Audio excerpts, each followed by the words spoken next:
Salut tout le monde et bienvenue dans cette nouvelle vidéo sur MIUI 12. Dans cette vidéo, je vais vous montrer, je vais vous donner mon avis sur la nouvelle version de MIUI, la surcouche que vous avez sur les téléphones Xiaomi. Et c'est donc une surcouche, la nouvelle version donc 2020. Cette version est sortie en Chine il y a maintenant 2 mois à peu près, en début juin, très exactement en version stable. Et chez nous en Europe, on a droit maintenant. Alors moi je suis sur mon Xiaomi Mi 9, donc ça fait 2 semaines maintenant que je l'ai, donc c'est vraiment tout récent.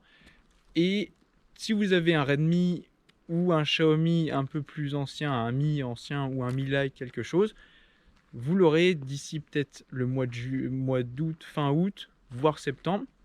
Et pour ceux qui ont un téléphone Redmi assez ancien, si vous êtes sur la liste, je vous invite à regarder sur, je vous mettrai un lien en description pour montrer toute la liste de tous les smartphones qui auront droit.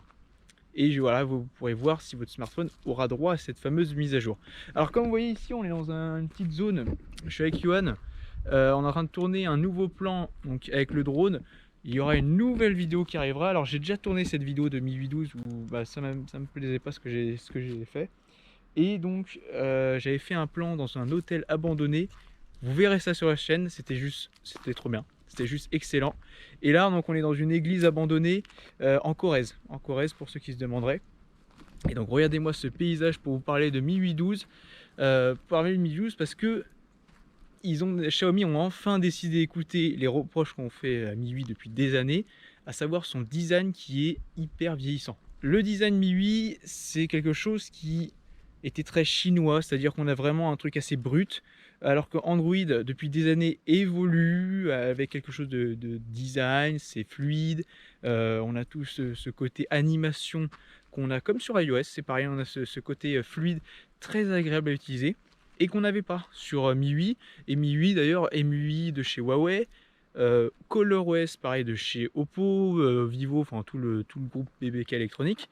D'ailleurs, je vous invite à regarder la vidéo du Realme 6S, où donc un premier smartphone BBK électronique que je teste, sous Realme Yuan 1.0. Bon bref, c'est du ColorOS avec un autre nom si vous voulez, mais c'est du ColorOS de base. Et c'est une nouvelle version qui vient avec un nouveau design qui est très intéressant. Et Xiaomi, enfin, ça y est, ils vont sur ce terrain-là. Alors pour ceux qui se demandaient, j'avais fait une vidéo de l'année dernière, donc de MIUI 11, ça fait moins d'un an. C'était en novembre de MIUI 11. Et j'avais dit que l'interface, il y avait beaucoup de nouveautés, qui était très intéressant. Donc ça venait avec Android 10 sur mon Xiaomi Mi 9. Et pour la majorité d'entre vous, vous restez soit sur Android 9, soit sur Android 8. Donc voilà, je vous invite à regarder bien. Par contre, je ne sais pas s'il y en a d'entre vous qui sont sur Android 7 basé sur MIUI 11. Enfin, sur MIUI 11 basé sur Android 7. Dites-le moi en commentaire si vous avez un Redmi ou un Xiaomi Mi classique qui est sur Android 7 avec MIUI 11. En tout cas, donc MIUI 12, c'est pas une grosse évolution. C'est une évolution de design, enfin une grosse évolution de design. Et point de vue fonctionnalité, vous aurez une seule fonctionnalité. C'est pas beaucoup, hein. C'est assez maigre. On aura la fonctionnalité de tout un nouveau menu dans les paramètres pour les autorisations. Et c'est là où c'est intéressant, c'est que Xiaomi ont décidé de vraiment aller sur un point où Google depuis des années vous explique, voilà, vous pouvez autoriser si seulement l'application est lancée, il a droit d'aller sur la géolocalisation, les appels, tout ce que vous voulez. Et là, Xiaomi s'en est beaucoup plus loin. Maintenant, vous pouvez régler l'heure, tel moment, dans telle situation, sur tout. Et c'est hyper personnalisable, c'est super bien, c'est vraiment pas mal d'avoir ajouté ça parce que c'est vrai qu'il y a des applications où moi personnellement j'aimerais bien qu'elles soient un petit peu coupées sur plein de choses et dans certains cas on a besoin de les activer sinon l'application ne peut pas fonctionner normalement. Donc c'est un petit peu le problème. Avec MIUI 12, donc vous avez cette fonctionnalité là et c'est tout. Et vous allez enfin, après c'est fini. Vous avez exactement pareil qu'avant sur MIUI 11. Et je vous disais, le design, c'est la grosse évolution. Alors le design, maintenant on est donc sur un design qui a carrément changé. Alors quand vous regardez l'interface comme ça, c'est à peu près pareil. C'est légèrement modifié les icônes, ils ont un petit peu retravaillé un peu tout. La partie, l'appel classique, ça a été retravaillé. On est sur ce côté téléphone de l'application Google par défaut. Vraiment, on s'approche de ça. C'est pas plus mal.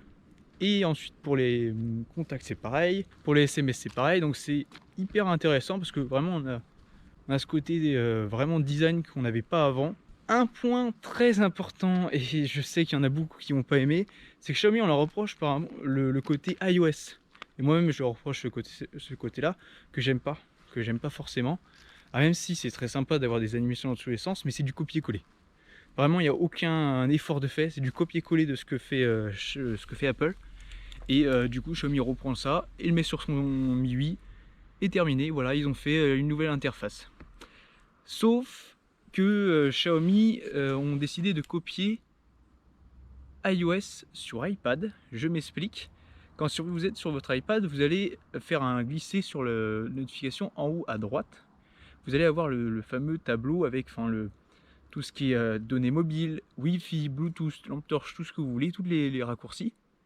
Et si vous faites un glisser sur la gauche, enfin plutôt comme ça quand vous allez voir sur la caméra, vous allez vous retrouver avec vos notifications.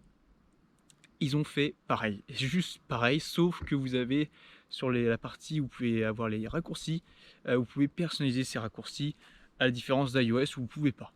Voilà, c'est la seule différence, mais c'est du copier-coller. Et c'est vrai que sur le moment, ça m'a perturbé parce qu'on est obligé d'aller à la gauche du coup, comme ça plutôt, à gauche pour lire ces notifications, ce qui est assez pénible. Mais après, bon, je me suis habitué, je suis pas fan, vraiment honnêtement, je suis pas fan. Dites-le moi en commentaire si vous aimez bien ce nouveau système. Moi, je préférais personnellement l'ancien, j'aurais préféré qu'ils redesign l'ancien. Et ensuite, point de vue, donc le tiroir d'application n'a pas évolué, même si, enfin, s'il a évolué, ils ont corrigé les bugs parce que le tiroir d'application, Xiaomi, ça fait des années qu'on leur reproche qu'il n'y a pas de tiroir d'application. Et enfin, ils en ont mis un pour Mi 8 11 qui est arrivé en milieu d'année. Moi, je l'ai eu assez tôt, je l'ai eu en janvier à peu près. Et ensuite, tous les autres téléphones l'ont eu après. Ce fameux tireur d'application qui reprend Android 8, je crois, ou Android 7, je sais plus. Bref, c'est un copier de ces deux-là. Il était totalement buggé, donc si vous l'avez expérimenté, vous devez le savoir, vous devez vous rendre compte. Vous avez des applications qui disparaissaient. Un jour, il y a des moments, le launcher est planté complètement. On est obligé de redémarrer le téléphone. Bref, c'était vraiment mauvais. Personnellement, j'ai pas du tout apprécié ce tireur d'application, même si le fait qu'il est là, je suis très content. Mais un tireur d'application qui marche, c'est quand même beaucoup mieux qu'un truc qui plante tout le temps. Là, il y a beaucoup moins de bugs. Je ne vais pas dire qu'il n'y en a pas, il y en a encore. Des applications qui disparaissent, en fait, les icônes en bas, des fois ils disparaissent. On est obligé de faire un glisser et ouvrir le tiroir et le refermer pour que ça réapparaisse. Il y a encore ce bug là, mais après sinon j'ai pas eu de plantage pour l'instant. Ça c'est bien, c'est très bien. Ensuite, point de vue design, comme je disais, on a eu donc le côté, les paramètres qui ont légèrement changé, la police qui a légèrement grossi, les icônes qui ont légèrement tout est légèrement modifié à ce niveau là. Et le point hyper important, et là ça fait du bien, c'est les animations. Xiaomi ont décidé vraiment de pousser les animations à l'extrême, c'est-à-dire que vous avez tout ce que vous connaissez sur Android 10 et iOS 14, je crois que c'est 14 la dernière version de iOS ou 13 la dernière version, je sais plus. Donc voilà, toutes les animations les plus modernes qu'on connaît à l'heure actuelle, ça y est, sont enfin là. C'est-à-dire vous cliquez sur une application, elle va faire une animation en elle-même, l'icône tout seul, et ensuite ça va ressortir. Bref, ça y va dans tous les sens. Pareil pour les notifications, ça va dans tous les sens. Les notifications, par exemple, moi sur Deezer, on a enfin le côté comme sur Android de stock, à savoir, vous voyez la pochette de l'album avec un effet dégradé, ce qu'on n'avait pas avant.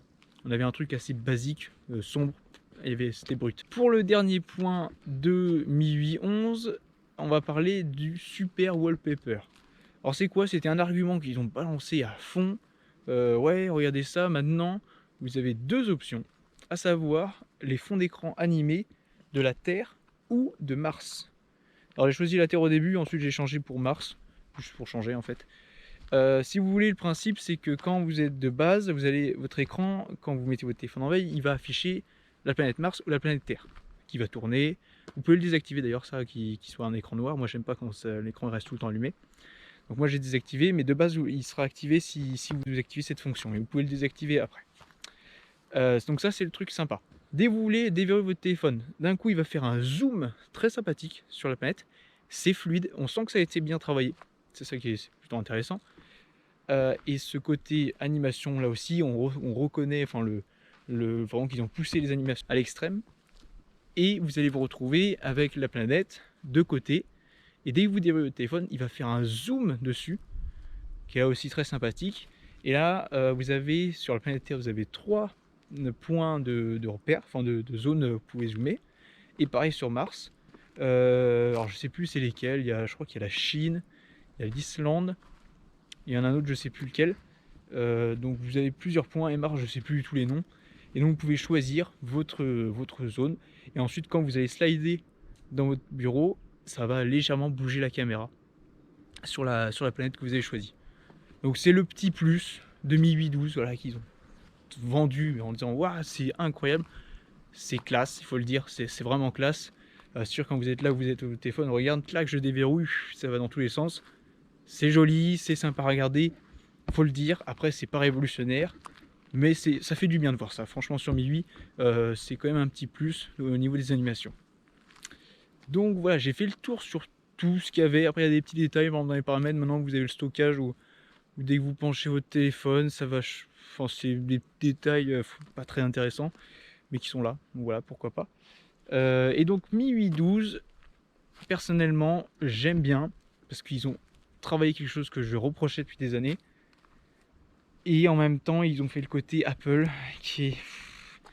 Je suis pas fan, mais voilà, bon, ça reste quand même plutôt bon ensemble parce que les animations, ça fait vraiment du bien d'avoir un truc fluide et on a envie de l'utiliser notre téléphone.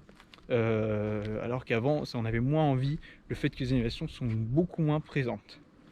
Donc voilà pour cette vidéo, n'hésitez pas à donner votre avis, dites-moi en commentaire ce que vous avez comme téléphone, ce que j'avais dit par exemple pour 1011, dites-le moi ce que vous avez comme téléphone, dites-moi si vous avez reçu la mise à jour, donc si vous regardez cette vidéo là en fin 2020, vous l'avez sûrement reçu. Et après, pour ceux qui se demanderaient est-ce qu'on aura Android 11, je pense que sur les Xiaomi Mi 10 et mon Mi 9 il y aura Android 11. Après, pour tout ce qui est Redmi, ça arrivera beaucoup plus tard. Mais Android 11, honnêtement, ne l'attendez pas en vous disant ouais, ça va être incroyable. Ça va être une version qui sert à rien en fait, enfin qui va être très peu évoluée comparé à ce qu'on connaît sur Android 10. Vraiment, Google maintenant, ils font déjà qu'avant c'était pas grand chose. Maintenant, l'évolution d'Android, c'est vraiment très minimaliste, mais on fait avec. En tout cas, la Mi 812 apporte quelque chose qu'on n'a pas sur Android, et c'est ça que j'aime bien sur cette surcouche de Xiaomi.